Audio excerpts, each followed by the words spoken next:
जय माता की मित्रों, मैं धनेश्वर महतो।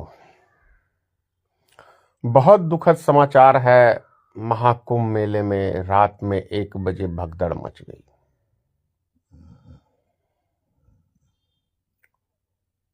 काफी आदमियों की जान गई होगी, इसमें कहीं कोई संदेह नहीं है, क्योंकि जिस तरीके का मैंने देखा है चित्र, अब करोड़ों करोड़ों आदमी वहां पवित्र स्नान करने में जा रहे हैं। तो लेकिन सवाल होता है कि एक धीरेन्द्र शास्त्री का मैं बयान सुन रहा था, बाबा बागेश्वर धाम वाले का। वो कह रहे हैं कि जो इस महाकुंभ में नहाने नहीं आएगा वो देशद्रोही कहलाएगा। सोचिए, ये बाबा है।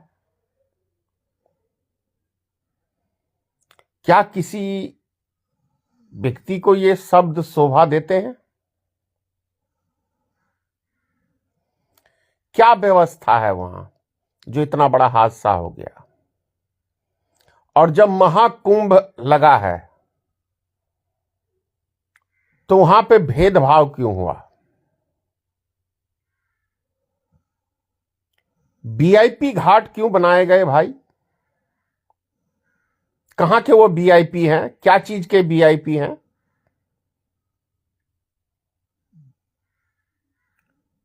आम जनता ने मत दिया, नेता बनाया, तो वो वीआईपी हो गए।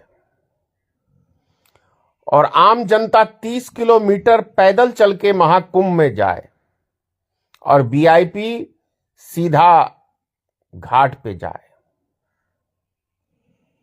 कैसा लग रहा है आपको? ये सब सिस्टम बढ़िया लग रहा है? यानी कि हमारे देश की जनता जो नेता चुनती है वो कूड़े का कचरा हो गए। कचरा ही कहेंगे भाई, कचरे की तरह ही कल रात में मरे हैं। और वीआईपी वाले बाबा सब जो हैं वो आज गंगा स्नान नहीं करेंगे, ऐसा संकेत मिला है। तो सोचिए, जान का डर कितना है इनको। महान सनातनी सब गए हुए हैं भाई। ऐसा मैं नहीं कह रहा हूं, वो लोग कहते कि सनातनी। अब बाबाओं सबको कितना जान का डर है, जो दीन दुनिया सब चीज छोड़ दिए हैं, बाल बच्चे सब चीज छोड़ दिए हैं, उनको जान का कितना डर है कि वो आज गंगा स्नान करने नहीं जाएंगे। ऐसा मैं नहीं कह रहा हूं, समाचारों के माध्यम से सुन रहा हूं। तो आप सोचिए, जान का भय। एक हमारा सीधा साधा भोला भाला हमारे देश की जनता है, जो पढ़ाओ पट्टी वो पढ़ के चल देती है सीधे, ना अपने बाल बच्चों का किसी का फिक्र। अरे भाई, अगर गंगा स्नान करने से ही हमारे पाप, इसका मतलब मैं समझता हूं, हर बाबा बोलता है कि भाई यहां पे पाप धुलेगा, पाप धुलेगा। तो ये 40 करोड़ आदमी जो वहां स्नान करने गए हैं वो सब अपना पाप धोने, यानी कि सारे पापी गए हैं, यानी कि ये बाबा भी पापी थे। इसका मतलब तो यही हो गया। तो भाई, हमने कोई पाप नहीं किया है।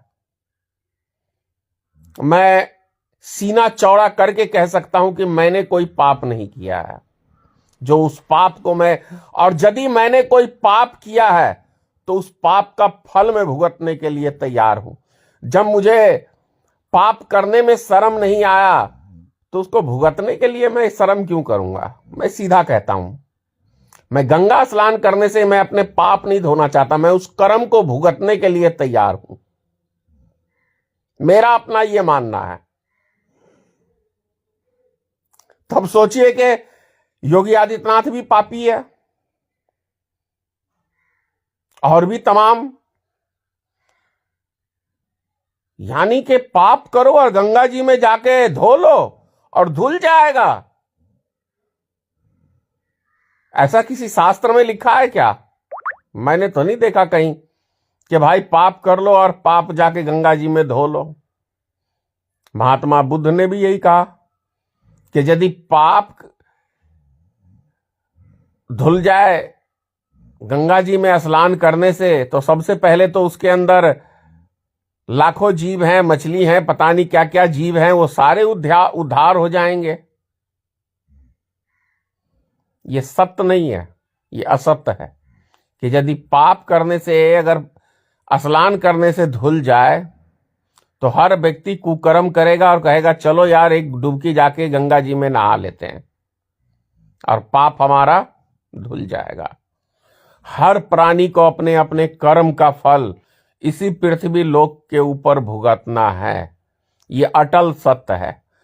वैसे हमारे सनातन में कुछ ढोंग ज्यादा होता है, ये भी बात सत्य है।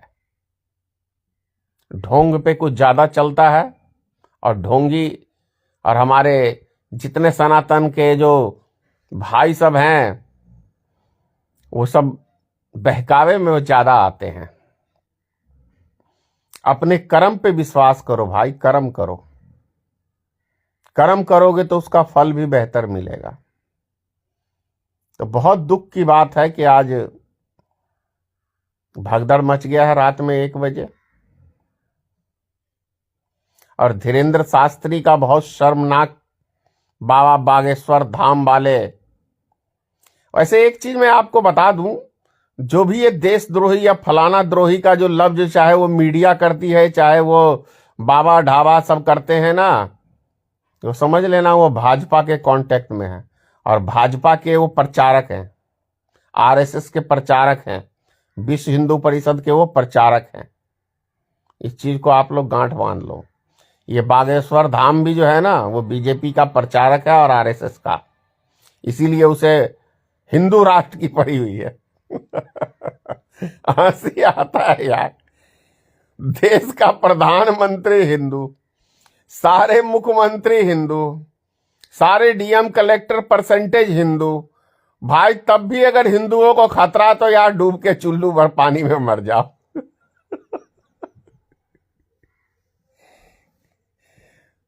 साढ़े 800 वर्ष मुगलों ने शासन किया, तब ये हिंदू मुस्लिम नहीं कन्वर्ट कर पाए। 250 वर्ष अंग्रेज इस देश के अंदर शासन करके गए, तब वो ईसाई नहीं बना के जा पाए, क्रिश्चियन। तो आप यही सोच लो, कोई किसी के मिटाने से नहीं मिट सकता जब तक वो उस ऊपर वाले की मर्जी नहीं होगी। तो बहकावे में मत आइए आप लोग। जो हिंदू है तो हिंदू है। नेताओं की जब जब भाई कुर्सी खतरे में पड़ती है ना, तो समझ लेना धर्म खतरे में आ जाता है। तो भाजपा की कुर्सी का नैया थोड़ा डगमा डोल देश में हो रहा है, तो इसीलिए अभी सनातनी खतरे में महसूस कर रहे हैं। ज्यादा क्या कहूं। जय हिंद।